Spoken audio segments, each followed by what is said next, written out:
जय हिंद साथियों। मैं हरि सिंह और आज आपके सामने लेकर आया हूँ रीट एग्जाम के लिए राजस्थान जीके। ध्यान रखना, ये राजस्थान जीके रीट एग्जाम वालों के लिए ही खास है और क्योंकि उसके अंदर कम से कम 80 नंबर का राजस्थान जी के प्रश्न पूछे जाएगा। वैसे 80 से ऊपर 100 के आसपास आता है, जिसमें कुछ कुछ शैक्षिक परिदृश्य के अंदर भी कुछ टॉपिक है जो भी राजस्थान जीके के अंदर होते हैं। तो आज उसके क्रम में अपन देख रहे हैं पहली बार अरावली पर्वतमाला।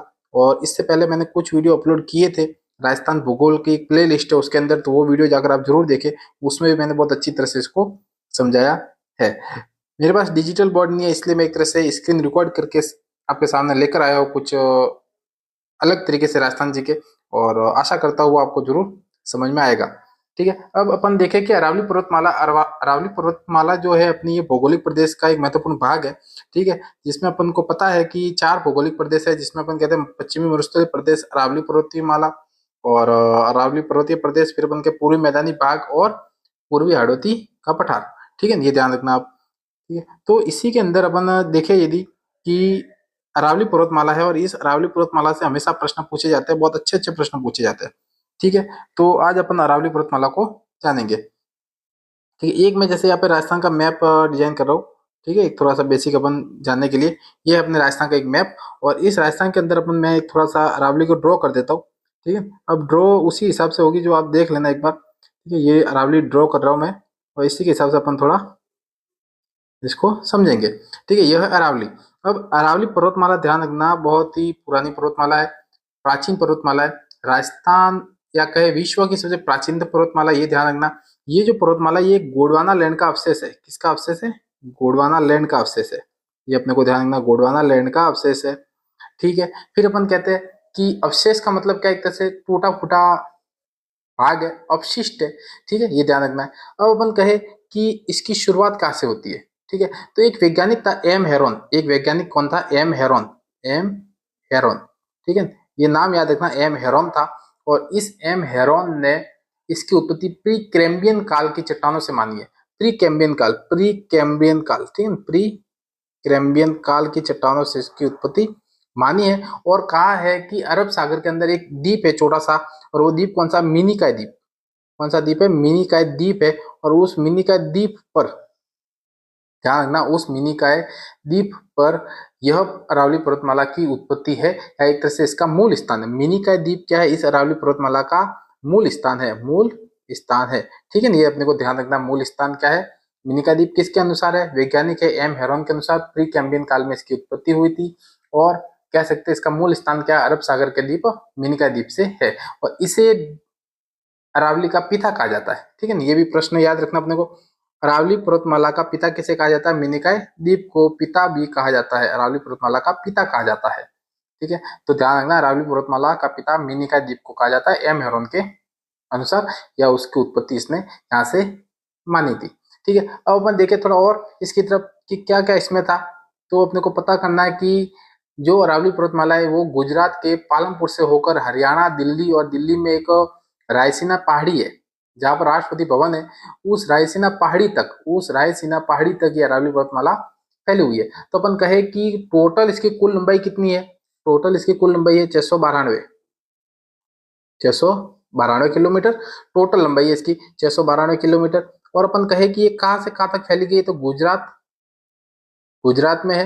गुजरात के अंदर बाद में राजस्थान के अंदर है, राजस्थान के बाद में ये कहाँ पर है? तो अपने को ध्यान में रखना है, ये उसके बाद में हरियाणा के अंदर, हरियाणा के बाद में दिल्ली के अंदर। ठीक है ना, हरियाणा के अंदर और दिल्ली के अंदर है। ठीक है, ये अपने को ध्यान रखना, हरियाणा और दिल्ली के अंदर यह अरावली पर्वतमाला गुजरती है। टोटल लंबाई कितनी है? 692 किलोमीटर। ये हरियाणा वाला भाग है, इसके आगे दिल्ली वाला भाग है। ये गुजरात वाला, ये राजस्थान वाला भाग है। तो अपन कह सकते हैं 3 राज्य हो गए और एक केंद्र शासित प्रदेश हो गया। हमेशा याद रखना है कि यदि पूछा जाए कि अरावली पर्वतमाला कितने राज्यों में से होकर गुजरती है, तो 3 राज्य हो गए। कितने राज्य है? 3 राज्य है। और ये 3 राज्य तो अपने को याद रखना ही है, राजस्थान, गुजरात और हरियाणा। और क्या है? एक केंद्र शासित प्रदेश है, एक केंद्र शासित प्रदेश है। ठीक है, ये अपने को याद रखने, 3 राज्य, एक केंद्र शासित प्रदेश है। 692 किलोमीटर कुल लंबाई है। पहला अपन कुल पढ़ रहे, फिर उसके बाद में अपन आगे देखेंगे। अब अपन कहें कि इसका विस्तार कैसे है? इसका विस्तार है दक्षिण पश्चिम से, है ना, ये दक्षिण है। ठीक है, दक्षिण और पश्चिम, ये पश्चिम हो गया, ये दक्षिण हो गया। दक्षिण पश्चिम से उत्तर पूर्व की ओर इसका विस्तार है।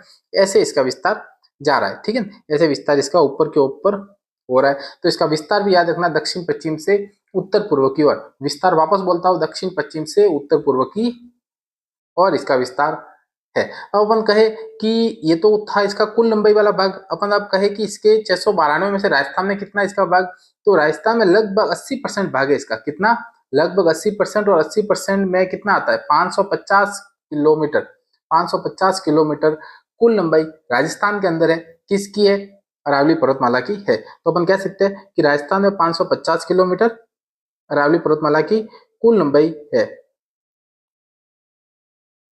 550 किलोमीटर है। कहां से? तो ये एक जगह याद रखनी है, एक ये जगह याद रखनी है, दोनों याद रखनी है, ठीक है। ये जगह कौन सी है? सिरोही का एक खेड़ ब्रह्मा नामक स्थान है। सिरोही का खेड़ ब्रह्मा नामक स्थान है जो गुजरात से सटा हुआ है। ये कहां पर है? सिरोही में।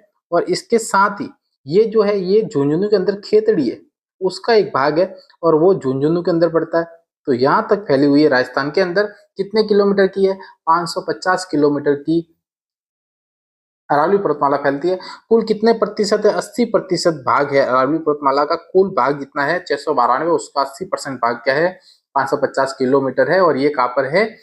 खेतड़ी तक खत्म होता है, खेड़ ब्रह्मा सिरोही से शुरू होता है, ठीक है। अब अपन और देखें, एक तरह से बेसिक बेसिक हो गया। इसके अलावा अपन और थोड़ा देखें कि यह एक गोंडवाना लैंड का अवशेष है जो अपन ने मैंने बता दिया आपको।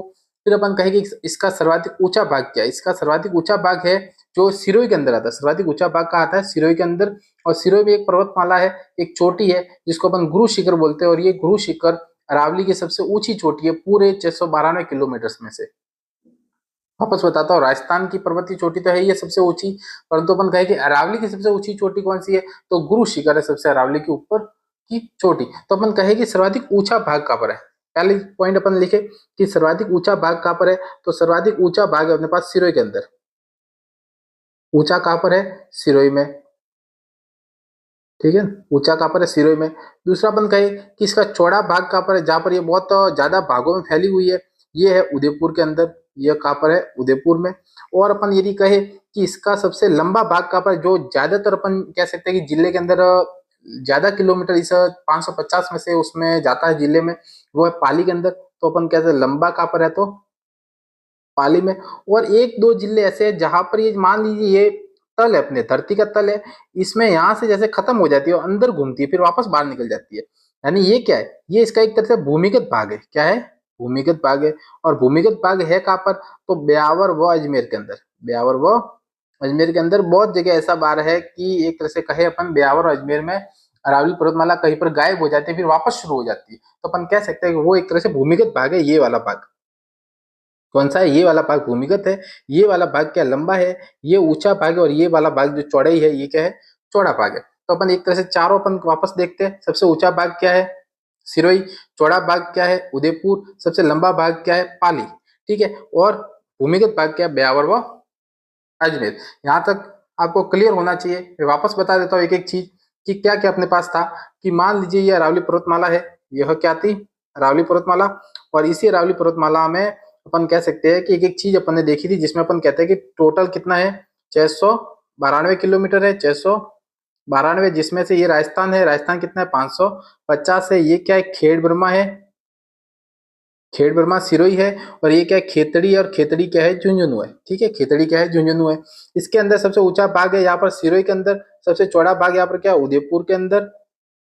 सबसे लंबा भाग ये रहा, ये क्या है? पाली के अंदर। और भूमिगत भाग है ये नीचे वाला।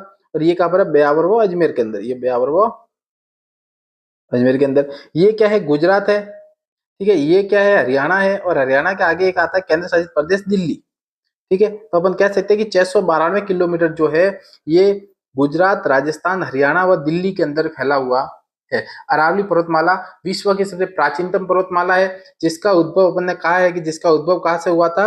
अरब सागर के अंदर एक मिनिकॉय द्वीप है। अरब सागर में एक मिनिकॉय द्वीप है और उस मिनिकॉय द्वीप से इसका उत्पत्ति हुई है। इसलिए मिनिकॉय द्वीप को अरावली का पिता कहा जाता है। मिनिकॉय द्वीप को अरावली का पिता कहा जाता है। यहाँ तो कोई दिक्कत है? कोई दिक्कत होनी नहीं चाहिए, ये अपने को ध्यान में रखना है। तो इसके अलावा अपन आगे चलते हैं कि इसकी सबसे ऊंची चोटी कौन सी है। सबसे ऊंची चोटी है सिरोही के अंदर है। सिरोही के अंदर एक है पर्वत है गुरु शिखर। गुरु शिखर, ठीक है। गुरु शिखर अपने को पता है जिसकी ऊंचाई है 1722 मीटर ऊपर है, एक तरह से अपन कहे कि यहाँ से ऊपर है अपने जमीन के तल से, तो अपने को ध्यान में रखना 1722 मीटर है सिरोही के अंदर। और अपन कहे कि इस गुरु शिखर को संतों का शिखर भी कहा जाता है। गुरु शिखर को क्या बोला जाता है? संतों का शिखर भी कहा जाता है, थोड़ा अपने को याद रखना है। और गुरु कौन थे? गुरु दत्तात्रेय थे, दत्तात्रेय। और उन दत्तात्रेय गुरु जो थे, संत थे, महात्मा थे, उनकी एक तरह से तपो स्थली है, तपो स्थली है। ठीक है, ये अपने को थोड़ा ध्यान में रखना है। अब अपन कहे कि यहाँ पर तो 1722 मीटर है, और बहुत जगह ऐसा है जो भूमिगत भी है, बहुत जगह जो समतल चल रहा है, बहुत जगह ऊपर नीचे ऐसा चल रहा है। तो एक प्रश्न पूछा जाता है कि अरावली की औसत ऊंचाई कितनी है? अरावली की औसत ऊंचाई कितनी है? औसत ऊंचाई कितनी है? तो ये अपने को वेरी इंपॉर्टेंट प्रश्न करना। 930 मीटर औसत ऊंचाई है अरावली की, 930 मीटर औसत ऊंचाई होती है। और वो अपने को ध्यान में रखना है कि अरावली की औसत ऊंचाई 930 है। सबसे लंबाई वाला भाग पाली है, सबसे भूमिगत वाला भाग अजमेर ब्यावर है, सर्वाधिक चौड़ा भाग उदयपुर है, सर्वाधिक ऊंचा भाग सिरोही है। ठीक है, सर्वाधिक ऊंचा भाग सिरोही है, यानी कि सिरोही के अंदर सबसे ऊंची चोटी है गुरु शिखर, और 1722 मीटर, जिसको संतों का शिखर कहा जाता है, क्योंकि यहाँ पर गुरु दत्तात्रेय की तपोस्थली है। ठीक है, अब अपन देखें कि अरावली पर्वतमाला को साहित्य में से मेरू पर्वत भी कहा गया है। ध्यान रखना, प्रश्न पूछा जाता है साहित्यों में इसे क्या बोला गया? मेरू पर्वत। साहित्यों में इसको मेरू पर्वत कहा गया, तो ये भी थोड़ा अपने को ध्यान में रखना है। मेरू पर्वत। उदयपुर में इसे आड़ा वाटा भी कहते हैं, इसको उदयपुर में इसको आड़ा वाटा भी कहा जाता है। आड़ा वाटा कहाँ कहा जाता है? उदयपुर के अंदर। ठीक है, तो आड़ा वाटा कहाँ कहता है? उदयपुर में। और साहित्य में से मेरू पर्वत भी कहा जाता है। यहाँ तक कोई दिक्कत होनी नहीं चाहिए। अब अपन देखते हैं अरावली के कुछ और चीजें कि अरावली क्या है। अरावली अपन कहे कि अरावली एक तरह से राजस्थान के भौतिक जो स्थिति है उसके अंदर महत्वपूर्ण योगदान रखती है। कैसे रखती है? तो अपन चलते हैं उस तरफ। यदि अपन एक तरह से जलवायु पढ़ेंगे, उसके अंदर अरावली थोड़ा और पढ़ेंगे, फिर भी अपन देखते हैं कि ये जैसे मान लीजिए अरावली चल रही है यहाँ से ऊपर, ठीक है, राजस्थान में, तो इसके जो ये इस तरफ जो भी नदियां निकलती है, जो भी, या कह सकते हैं कोई भी नदी ऐसे इस तरफ हो, वो सब कहा जाती है, वो सब जाती है बंगाल की खाड़ी के अंदर। कहा जाती है बंगाल खाड़ी। या अपन कहे कि बनास नदी के अंदर एक तरह से अपन कहे कि वो नदियां मिलती है और आगे जाके चंबल में मिल जाती है, एक तरह से वो बंगाल की खाड़ी के अंदर चली जाती है। परंतु इस तरफ जो भी नदियां है, मान लीजिए इसमें लूणी नदी हो गई, साबरमती हो गई, पश्चिमी बनास हो गई, ये सब नदियां कहाँ चली जाती है? ये कच्छ की खाड़ी के अंदर, या कह सकते हैं अपन अरब सागर के अंदर जाती है। तो अपन कहते हैं कि जब अपन नदियां पढ़ते हैं, जब जलवायु पढ़ते हैं, तो उसमें देखते हैं कि अरावली पर्वतमाला महान भारतीय जल विभाजक का कार्य करती है। ध्यान रखना, महान भारतीय जल विभाजक। क्यों? क्योंकि ये जल का विभाजन कर रही है कि एक जल जो इस तरफ जाएगा, एक जल जो इस तरफ जाएगा। यहाँ वाला यदि नदी इधर निकली तो वो कभी भी नदी इस अरावली को पार करके इस तरफ नहीं जाएगी, और यहाँ वाली नदी कभी भी इस तरफ नहीं आएगी। ये ध्यान रखना। तो इसको क्या बोला है? महान भारतीय जल विभाजक बोला गया है। भारतीय जल विभाजक कहा है।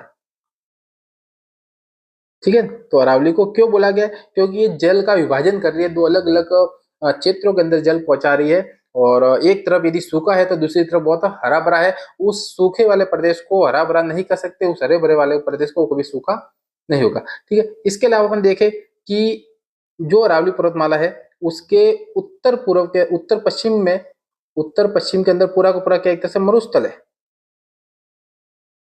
पूरा क्या है? मरुस्थल है। और यहाँ पर क्या है? पूरा मैदानी भाग है, पहाड़ी प्रदेश है, और यहाँ पर बहुत हरा भरा है, खेती बढ़िया है, उपजाऊ है, सब है।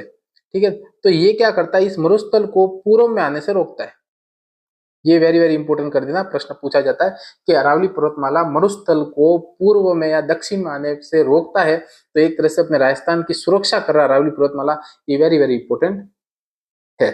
ठीक है, ये ध्यान अपने को रखना है। अब अपन कहते हैं कि आगे और थोड़ा देखते हैं अपन अरावली की तरफ। तो अरावली तीन भागों के अंदर अपन बांट सकते हैं इसको, अरावली को। यदि अपन राजस्थान का नक्शा देखें अपन यहाँ से,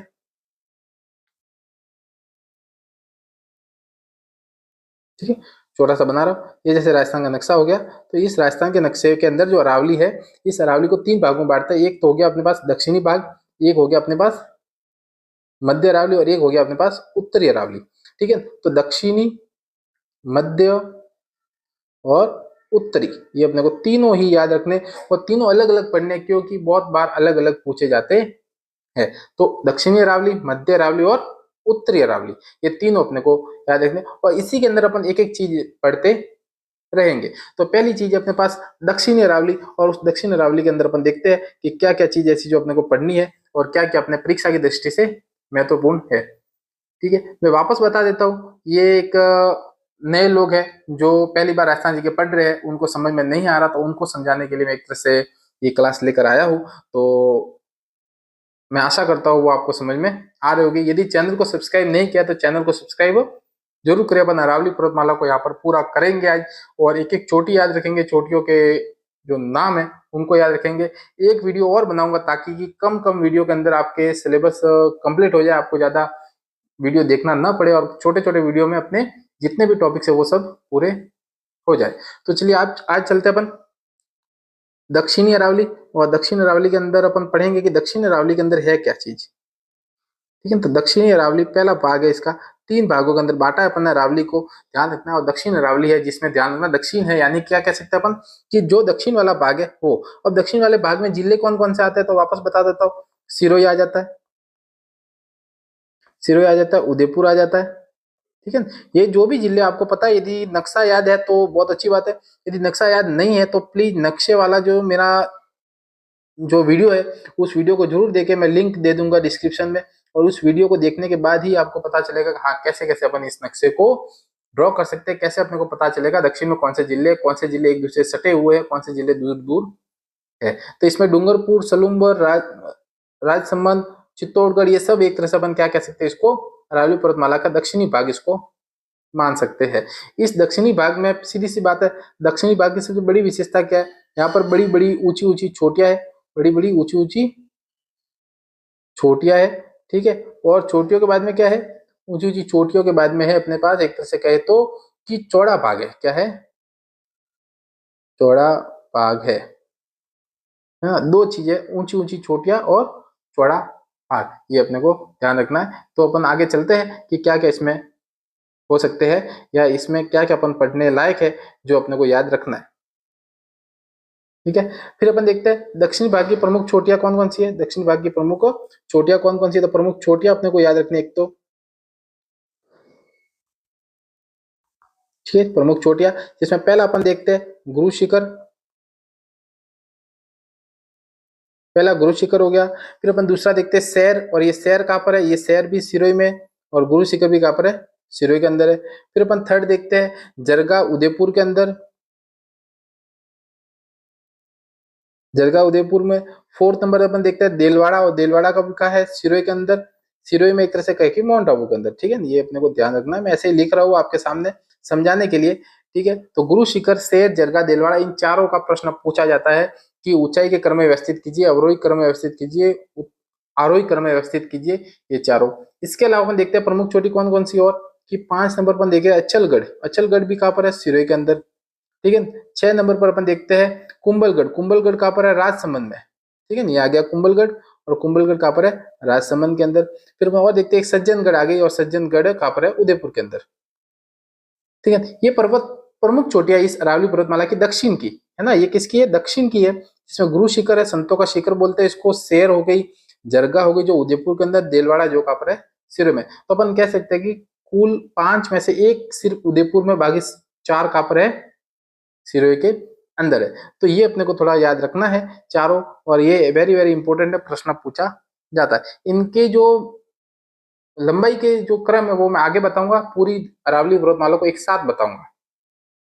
ठीक है, तो चले चलते हैं आगे, कि ये आपको याद हो गए होंगे कि एक तरह से अपन कहें कि दक्षिण अरावली की प्रमुख चोटियां कौन कौन सी है, गुरु शिखर, शेर, जरगा, देलवाड़ा, अचलगढ़, कुंभलगढ़, सज्जनगढ़। इसके अलावा और भी है, वो अपने को ज्यादा याद नहीं रखनी, ये मेन मेन है जो अपने को थोड़ा ध्यान रखना है। ठीक है, अब अपन कहते हैं कि दक्षिण जो अरावली है इसका कुछ भाग ऐसा है जो पठारी है, कुछ है पठारी है। तो प्रमुख पठार भी अपने को याद होने चाहिए, प्रमुख पठार अपने को याद होने चाहिए। तो प्रमुख पठार कौन कौन से है जो इस दक्षिण अरावली के अंदर है, प्रमुख पठार। मुझे विश्वास है आपको ये वीडियो अच्छा लग रहा होगा, और चैनल को सब्सक्राइब कर लीजिएगा, वीडियो को लाइक करिएगा। कुछ और आपको डाउट हो तो आप मुझे कमेंट बॉक्स में जरूर बता सकते हैं। तो अपन कह सकते हैं प्रमुख पठार है, जिसमें पहला पठार अपन कहे कि उड़िया का पठार। क्या है, उड़िया का पठार। ठीक है, पहला पठार क्या है, उड़िया का पठार। दूसरा पठार कौन सा है, तो अपने को पता है आबू का पठार। पहले ऊपर है उड़िया का पठार, दूसरा है अपने पास आबू का पठार। ठीक है। और तीसरा अपने पास है बोराट का पठार। तीसरा है बोराट का पठार जो राजसमंद और डूंगर उदयपुर के मध्य आता है, बोराट का पठार। ये 3 पठार जो खास है अपने यहाँ पर दक्षिण अरावली के अंदर। इसके अलावा मैसा का पठार भी आता है जो चित्तौड़गढ़ में आ जाता है, वो भी दक्षिण के अंदर गिना जाता है। इनके पठारों का मैं अलग से एक वीडियो बनाऊंगा ताकि उस पठार को उसमें बहुत अच्छी तरह से बेसिक रूप से समझा सकूं। अभी अपन अरावली पर्वतमाला को समझ रहे हैं और उस अरावली पर्वतमाला में बेसिक रूप से क्या है जो प्रश्न पूछे जाते हैं वो आपको यहाँ पर जानने हैं। ठीक है। फिर अपन कहते हैं कि यहाँ पर क्या होता है, दक्षिण के अंदर बहुत बड़े बड़े पहाड़ होते हैं, उस पहाड़ों को तोड़कर एक तरह से रास्ते निकाले गए। ठीक है, या कह सकते हैं कि पहाड़ों को काट कर एक तरह से ऐसे ऐसे रास्ते निकाले जिनको अपन नाल बोलते हैं, दर्रे बोलते हैं, दर्रे व नाल बोलते हैं। तो दक्षिण अरावली की बहुत सारी दर्रे जो फेमस है और वो परीक्षा में पूछी जाती है, तो वो अपन थोड़ा ध्यान में रखना है अपने को, कौन कौन सी नाल किस किस नाम से पुकारी जाती है, किसको जोड़ती है। जिसमें अपन पहला कहे कि पहला क्या है अपने पास, तो ध्यान रखना पहला है अपने पास जिलवा की नाल। और ये कहाँ पर है, जिलवा की नाल है अपने पास उदयपुर के अंदर। ठीक है ना, उदयपुर के अंदर अपन कह सकते हैं जिलवा की नाल मेवाड़ व मारवाड़ को जोड़ती है। प्रश्न कौन सा पूछा जाता है, जिलवा की नाल मेवाड़ व मारवाड़ की जोड़ती है ना, मेवाड़ मारवाड़ को जोड़ती है, मारवाड़ को जोड़ती है। ठीक है। दूसरा है अपने पास हल्दी घाटी की नाल। तो हल्दी घाटी की नाल राजसमंद के अंदर है, जहां पर एक तरह से अपन कहे कि हल्दी घाटी का जो युद्ध हुआ था वो हल्दी घाटी की नाल हो गई। तीसरा अपन कहते हैं कि देसूरी की नाल, जो अपन कहते हैं कि मारवाड़ और मेवाड़ को जोड़ती है, एक तरह से कह सकते हैं कि राजसमंद व पाली को जोड़ता है, पाली व राजसमंद को जोड़ता है। तो ये भी थोड़ा अपने को ध्यान में रखना है। देसूरी की नाल हो गई और ये किसको जोड़ती है, पाली व राजसमंद को जोड़ती है। फिर अपन कहते हैं स्वरूप घाट, एक स्वरूप घाट भी आता है और स्वरूप घाट किसको जोड़ता है, वो ध्यान रखना है। स्वरूप घाट, स्वरूप घाट और स्वरूप घाट पाली व उदयपुर को जोड़ता है, पाली व उदयपुर को जोड़ता है। स्वरूप घाट पाली व उदयपुर को जोड़ता है। फिर दो और है, एक सोमेश्वर नाल, सोमेश्वर की नाल, और एक है हाथीगुड़ा की नाल। सोमेश्वर नाल, सोमेश्वर नाल हो गई और ये सोमेश्वर नाल कहाँ पर है, पाली के अंदर, कहाँ पर है, पाली में। और एक हाथीगुड़ा की नाल है, और हाथीगुड़ा की नाल कहाँ पर है, हाथीगुड़ा की नाल है अपने पास कुंभलगढ़ के अंदर। ठीक है, ऐसे अपन कह सकते हैं हाथीगुड़ा की नाल कुंभलगढ़ के अंदर। ठीक है, ये तो कुछ नाल है जो अपने को दर्रे भी बोल सकते हैं, इसको नाल भी बोल सकते हैं। ठीक है, दर्रे और नाल दोनों बोल सकते हैं। जिसमें जिलवा की नाल मेवाड़ मारवाड़ को जोड़ती है, हल्दी घाटी कहाँ पर अपने पास राजसमंद को पता है, देसूरी की नाल पाली व मारवाड़ राजसमंद को जोड़ती है। एक तरह से अपन कह सकते हैं कि मेवाड़ व मारवाड़ को ये भी जोड़ती है। स्वरूप घाट कहाँ पर, पाली व उदयपुर को जोड़ने वाला ये प्रश्न बना हुआ है। सोमेश्वर की नाल वेरी इंपॉर्टेंट है जो पाली के अंदर है, और हाथीगुड़ा की नाल जो कहाँ पर है, कुंभलगढ़ के अंदर है। वापस बता देता हूँ, दर्रे व नाल का मतलब ये होता है एक रास्ते से दूसरे रास्ते को जोड़ना। जो पहाड़ों को काट के बनाया जाता है, पहाड़ों के अंदर से सुरंग बनाई जाती है, उसको अपन नाल कहते हैं। ठीक है, यदि अपन कहे कि अरावली पर्वतमाला के अंदर सर्वाधिक नाले कहाँ पर है या दर्रे कहाँ पर है, तो दक्षिण के अंदर जो जिला है अपने पास राजसमंद, उसमें सर्वाधिक है। ठीक है, दक्षिण में जो राजसमंद है उसमें सर्वाधिक है, तो ध्यान रखना राजसमंद में है सर्वाधिक नाल या दर्रे, सर्वाधिक नाल या दर्रे। ठीक है, ये अपने को ध्यान में रखना है। तो ये था अपने पास एक तरह से अपन कहे कि दक्षिण अरावली। और इसके अलावा अपन और पढ़ेंगे आगे दूसरे वीडियो के अंदर, जिसमें मध्य अरावली, उत्तरी अरावली, मुख्य पठार और प्रमुख चोटियां, जिसमें अपन कह सकते हैं एक तरह से कि प्रमुख रूप से जितनी भी चोटियां, उन चोटियों को याद करेंगे क्रमबद्ध रूप से। मैं याद कराऊंगा इसी वीडियो के अंदर ना, और आपको मीटर भी याद रखूंगा कि कौन से मीटर पे कौन कौन सी चोटियां यहाँ पर अवस्थित है, ताकि आप उसको एक दूसरे से तुलना करके भी याद कर सको। तो ये फर्स्ट भाग था अपने पास अरावली का। आप मुझे बताएं कमेंट बॉक्स में कि कैसा आपको ये लगा, क्योंकि मुझे ज्यादा बड़ा वीडियो बनाना नहीं है, 20-25 मिनट के आसपास वीडियो बनाकर आपका एक तरह से टॉपिक कवर करने की कोशिश कर रहा हूँ। अरावली बड़ा है, आपको याद रखना है, और मैं आपको याद कराने की कोशिश पूरी पूरी करूंगा। ठीक है, आगे मिलते हैं नेक्स्ट वीडियो में, तब तक आप ये वीडियो जरूर देखें, रीट वालों के लिए स्पेशल है। और चैनल को सब्सक्राइब करना ना भूले, बेल आइकन पर क्लिक भी करें ताकि कोई भी वीडियो मैं अपलोड करूंगा वो आपको नोटिफिकेशन के रूप में मिल जाएगी। जय हिंद।